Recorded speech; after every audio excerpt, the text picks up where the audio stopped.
পাকিস্তান হার মেনে যাবে বাংলায়। পাকিস্তান তো সব থেকে দুর্নীতি পৃথিবীতে, এখন পাকিস্তান হলো সব থেকে বড় দুর্নীতি দেশ। তার কাছে বাংলা হার মেনে গেছে। মমতা আর তার ভাইপো দুজন কাছে হার মেনে গেছে। পাকিস্তানে ওই জারদারি ফারদারি সব বেকার আছে এর কাছে। কি বলছেন আপনি? টোটো টাকা উঠে ওখানে যায়, প্রত্যেকটা টোটো দায়িত্ব যে ইউনিয়নের লোক আছে তার সরাসরি ক্যামেক স্ট্রিটে মাসে টাকা পৌঁছাতে হয় টোটো থেকে। পরিবহন দপ্তরে দুর্নীতি হয়েছে। শুধু দুর্নীতি হয়েছে, 3-4 দিনের মধ্যে দেখবেন, আপনাকে আমি সব তথ্য দিয়ে দেবো কোন লেভেলে দুর্নীতি হয়েছে। আছে তো, দেবে না, দেবো আমরা। আজকে আজকে আজকে ফাইল তো খুলবই, যারা যারা এর মধ্যে ইনভলভ আছে সব ফাইল খুলবে। আশা করবো মমতা বন্দ্যোপাধ্যায় আবার কংগ্রেসে ফিরছেন। মমতা বন্দ্যোপাধ্যায় এই মুহূর্তে দাঁড়িয়ে এসেছেন কলকাতায়। দেখুন, অভিশপ্ত আত্মা যেখানে যাবে ও দলটাও উঠে যাবে।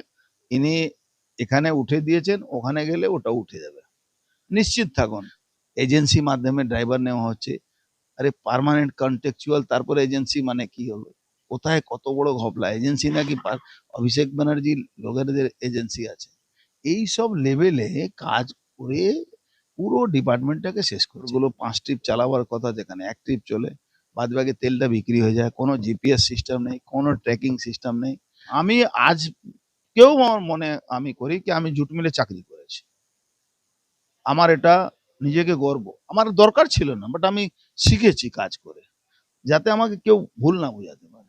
রাজ্যের পরিবহন এবং শ্রম দপ্তরের মন্ত্রী অর্জুন সিং হওয়ার পর শ্রম দপ্তরের অনেকেই বলছেন বা মানুষ বলছেন যে যে আমাদের শ্রমিকদের জন্য লড়াই করেছেন তার লড়াইয়ের ইতিহাস আজকে এই শুরু নয়, আজকের দিন থেকে শুরু করবেন এরকমটা নয়। কারণ আপনারা প্রত্যেকেই জানেন যে শ্রমিকদের জন্য লড়াই ইতিহাস আছে। কথা বলবো অর্জুন সিং এর সঙ্গে। দাদা, শ্রমিকদের সঙ্গে লড়াইয়ের ইতিহাস আপনার অনেক দিনের, তাদের জন্য লড়াই, সেই দপ্তরের মন্ত্রী প্লাস পরিবহনটা তো আমাদের এই রাজ্যে শুনলে এখন হাসির বার্তা হয়ে গেছে। কারণ কেন, মানুষ সেইভাবে পরিবহন ব্যবস্থাটা এখন অচল অবস্থা। প্রথম, পরিবহন ব্যবস্থা খুব খারাপ অবস্থা আছে। বাসগুলো চলে না, ড্রাইভার নেই, খালাসিগুলো নেই। ড্রাইভারগুলো 5 ট্রিপ চালাবার কথা, যেখানে 1 ট্রিপ চলে, বাদ বাকি তেলটা বিক্রি হয়ে যায়। কোনো জিপিএস সিস্টেম নেই, কোনো ট্র্যাকিং সিস্টেম নেই। এজেন্সি মাধ্যমে ড্রাইভার নেওয়া হচ্ছে। আরে পার্মানেন্ট কন্ট্রাকচুয়াল, তারপরে এজেন্সি মানে কি হলো? কোথায় কত বড় ঘপলা! এজেন্সি নাকি অভিষেক ব্যানার্জি লোকেদের এজেন্সি আছে। এই সব লেভেলে কাজ করে পুরো ডিপার্টমেন্টটাকে শেষ করছে। এবার আসছো শ্রম দপ্তর। বন্দ্যোপাধ্যায়ের কিরকম শেষ করেছে একটু জানতে চাইছি অর্জুন। যতগুলো এখানে যতগুলো এখানে এজেন্সি কাজ করছে, যেখানে কন্ট্রাকচুয়াল হোক, তোলাবাজি করা হোক, সব তো ওরই আছে। ওখানে ক্যামেক স্ট্রিট বা কালীঘাট বাদ দিয়ে তো কোথাও টাকা যায় না। সামান্য একটা দপ্তরে চাকরির জন্য কি বলছেন আপনি? টোটো টাকা উঠে ওখানে যায়, প্রত্যেকটা টোটো দায়িত্ব যে ইউনিয়নের লোক আছে তার সরাসরি ক্যামেক স্ট্রিটে মাসে টাকা পৌঁছাতে হয় টোটো থেকে। আমার ব্যারাকপুরের রুট স্টেশন থেকে 5টা রুট যায়, 5টা রুটে যে ওখানে সেক্রেটারি আছে, সে সরাসরি ক্যামেক স্ট্রিটের ওর সেক্রেটারি কাছে, ওর সঙ্গে এক্সেস আছে। না, নোট ছাড়া কিছু হবে না। একটা জিনিস, পরিবহন দপ্তরে কি এমন নতুন কি আপনারা সরকারি বাস ফ্রি করেছেন, ঠিক আছে, কিন্তু সরকারি বাসের যদি অচলাবস্থা না কাটাতে পারেন তাহলে মেয়েরা কি করে যাবে? মেন কথা আছে, অচল অবস্থা কাটাতে গেলে তাহলেই তো মাতৃশক্তিকে আমরা সুবিধা দিতে পারবো। তার জন্য জিপিএস লাগানো দরকার আছে, ট্র্যাকিং দরকার আছে, ওটা পুরো মাইক্রো লেভেলে মনিটরিং দরকার আছে। কোথায় চুরি হচ্ছে, কোথায় পার্টস বিক্রি হয়ে যাচ্ছে, কোথায় তেল বিক্রি হয়ে যাচ্ছে, তেল পাচ্ছে না, মানে একটা অদ্ভুত টাইপের সিস্টেম আছে। মানে পাকিস্তান হার মেনে যাবে বাংলায়। পাকিস্তান তো সব থেকে দুর্নীতি পৃথিবীতে, এখন পাকিস্তান হলো সব থেকে বড় দুর্নীতি দেশ। তার কাছে বাংলা হার মেনে গেছে। মমতা আর তার ভাইপো দুজন কাছে হার মেনে গেছে। পাকিস্তানে ওই জারদারি ফারদারি সব বেকার আছে এর কাছে। পাকিস্তানের থেকেও খারাপ অবস্থায় আপনাকে এই ডিপার্টমেন্টে বসতে হয়েছে, তার মানে আপনার ডিপার্টমেন্টে বসতে হয়েছে ঠিক করার জন্য। মাননীয় মুখ্যমন্ত্রী বুঝতে পেরেছেন কি লেবার কম্পোনেন্ট বেশি আছে, তো আমাদের আমরা কাজ করেছি। আমার রাজনীতির জীবন লেবার থেকে শুরু হয়েছে। আমি লেবারটা ভালো করে বুঝি, এইগুলো যারা লিকেজ গুলোকে ভালো করে রুখতে পারি, এটা ওই জন্য আমাকে দায়িত্ব দিয়েছে। সব উনি থেকে দেখুন চিনেন তো সবাইকে, না চেনার তো কোনো ব্যাপার নেই। উনি যে কাজ যাকে দিয়ে করাতে তাকে দিয়ে ভালো কাজ করান। আপনি একটা শ্রমিকের সঙ্গেও বসে কথা বলেন, মানে এইটাই। একদম। আমি আজ কেউ আমার মনে আমি করি কি আমি জুট মিলে চাকরি করেছি।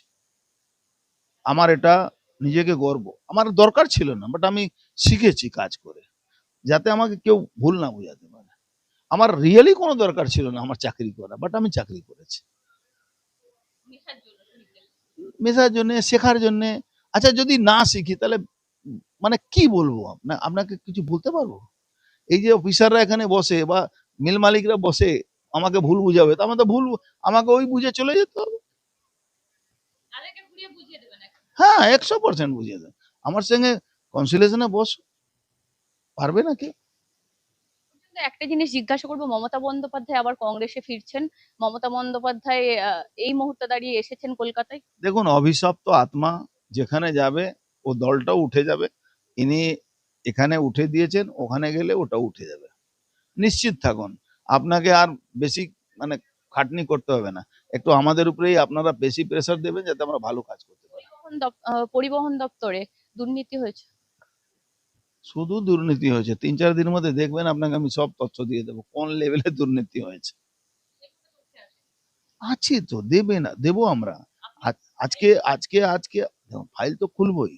যারা যারা এর মধ্যে ইনভলভ আছে সব ফাইল খুলবে। বড় ছাড়া ছোট তো কিছু নেই এখানে, স- সব সব সব আছে এর মধ্যে।